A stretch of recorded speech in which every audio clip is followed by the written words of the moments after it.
ఉండే అవకాశం ఉంటుందండి వీళ్ళకి? ఏ మంత్ ఏ రకంగా ఉండే అవకాశం ఉంది? ప్రజెంట్ మనం చూస్తే జనవరి చూద్దామండి. సో ఇప్పుడు కాలచక్ర సంచారం చూస్తే గోచార పరంగా గురుడు వృషభంలో ఉన్నాడు, అదేవిధంగా రాహు మీనంలో ఉన్నాడు, కుంభంలో శని ఉన్నాడు. ఈ రకంగా ఉన్నప్పుడు ప్రస్తుతానికి జనవరి మాసం అంతా కూడా ఆర్థికంగా అవ్వచ్చు, శారీరకంగా అన్నీ కూడా చాలా బ్రహ్మాండంగా ఉంది ఈ యొక్క అశ్విని నక్షత్ర స్త్రీలకి.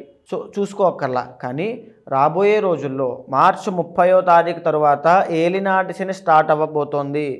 వీరు చాలా అప్రమత్తంగా ఉండాలి. ఏలినాటి శని స్టార్ట్ అయిన తర్వాత డబ్బులు మీ దగ్గర రూపాయి నిలబడదు. తర్వాత హెయిర్ ఫాల్ దగ్గర నుంచి తర్వాత ఊపిరితిత్తుల వరకు ఉండేటువంటి ఆరోగ్య సమస్యలు ప్రారంభమవుతాయి. మీ చుట్టూ ఉండేటువంటి రిలేషన్ విషయంలో చాలా ఇబ్బందులు వస్తాయి, రిలేషన్షిప్ ప్రాబ్లమ్స్ వస్తాయి. తరువాత ఎంత కష్టపడినప్పటికీ ప్రయత్నం చేసినప్పటికీ రిజల్ట్స్ రావు. అదేవిధంగా అవమానపడుతూ ఉంటారు. ఏ తప్పు చేయకపోయినా అవమానపడుతూ ఉంటారు. ఎంత కష్టపడినా ఐడెంటిఫికేషన్ రాదు. ఈ ప్రాబ్లమ్స్ ఉంటాయి.